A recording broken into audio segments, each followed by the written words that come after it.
Hello, and welcome to our Scrum Study course on a guide to the Scrum body of knowledge.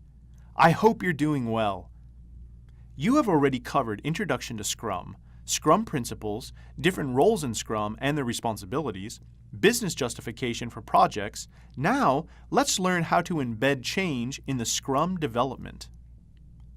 As we know, every project, regardless of the methods or the framework used, the projects are exposed to change. In a fast-changing environment, the customers are bound to come up with several changes to the scope throughout the life of the project.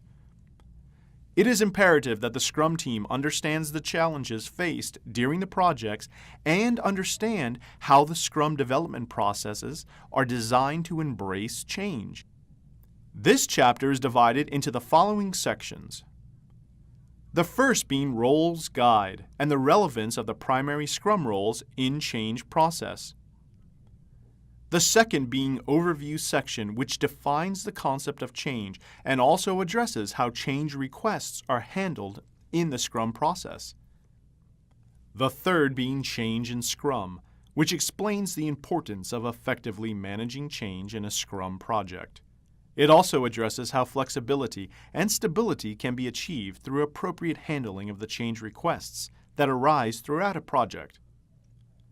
The next section being Integrating Change, explaining how change requests are assessed and approved or rejected when applying the Scrum framework.